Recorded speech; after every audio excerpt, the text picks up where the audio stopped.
Good afternoon అండి. నా పేరు శ్రీనుబాబు రాపర్తి. మాది ఎక్స్-సర్వీస్‌మెన్ కాలనీ గాజువాక దగ్గర కార్మండల్ గేట్ దగ్గర మాట అండి మాది. మా పేరెంట్స్ వైపు నుంచి వస్తే నేను ఎక్స్-సర్వీస్‌మెన్‌ని. ఇండియన్ ఎయిర్ ఫోర్స్‌లో 20 ఇయర్స్ సర్వీస్ చేశాను. సర్వీస్ అవుతున్న లాస్ట్ 2 ఇయర్స్‌లోనే ఇంకా మళ్ళీ కాంపిటీటివ్ ఫీల్డ్ ఎయిర్ ఫోర్స్ వదిలేసి కాంపిటీటివ్ ఫీల్డ్‌కి వద్దాం అన్నప్పుడు ఎక్కడ అంటే మా సీనియర్స్ నాకు ఐఏసీ అన్నది సజెస్ట్ చేశారు. అది కోవిడ్ సెకండ్ టైమ్ అవ్వడం వల్ల వచ్చి అడ్మిషన్ అయితే తీసుకున్నాను గానీ అప్పుడు క్లాసెస్‌కి రాలేకపోయాను. అయినా ఇక్కడున్న ఐఏసీ అడ్మినిస్ట్రేషన్ మాత్రం నాకు ఆన్లైన్లో కూడా క్లాసెస్ ఇచ్చారు. ఆ క్లాసెస్ నాకు బాగా హెల్ప్ఫుల్ అయ్యాయి. అవన్నీ అప్పుడు నేను క్లాసెస్ అన్నీ త్రూఅవుట్‌గా చూసిన తర్వాత లాస్ట్ 2024 జాన్‌కి రిటైర్ అయ్యాను. ఫెబ్‌కి ఇక్కడికి వచ్చి జాయిన్ అయితే వైజాగ్‌లోని ఇక్కడ రవి సార్ గానీ ఎవరైతే గానీ నాకు ఎలాగ ఏంటి అన్నది మొత్తం చెప్పారు. చెప్పిన తర్వాత కొన్ని రోజులు క్లాసెస్కి వచ్చిన తర్వాత సూపర్ 60 అన్న ఒక ప్రోగ్రాము కండక్ట్ చేశారన్నమాట. ఆ సూపర్ 60 ప్రోగ్రాంలో నేను సెలెక్ట్ అవ్వడం జరిగింది. అయితే ఆ షెడ్యూల్ మొత్తం మార్నింగ్ వస్తే ఈవినింగ్ వరకును ప్రతీదీ మంచిగా ప్లాన్ చేసి చేసేవారు. ఆ క్లాస్ పొద్దున్న ఎగ్జామ్ పెట్టడం, ఆ ఎగ్జామ్ని ఎండ్ ఆఫ్ ద డే కల్లా నా ఎక్స్ప్లెయిన్ చేయడం, మన డౌట్స్ ఏమైనా ఉంటే అవన్నీ క్లారిఫై చేయడం, అలా రోజు రోజు గడుస్తున్న కొద్దీ నా డౌట్స్ అన్నీ చాలా వరకు తగ్గాయి.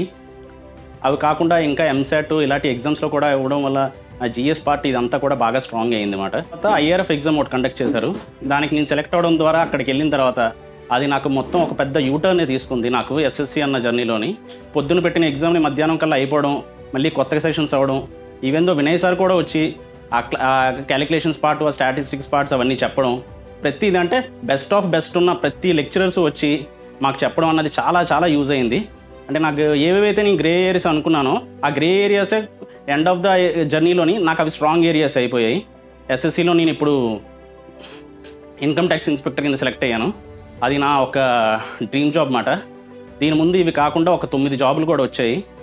ఆ 9 జాబులు ఒక రకంగా చెప్పాలంటే బ్యాంకింగ్ సెక్టర్లో కూడా హ్యాట్రిక్ కొట్టినట్లే. ప్రతి ఇయర్ నాది జాబ్ వచ్చింది.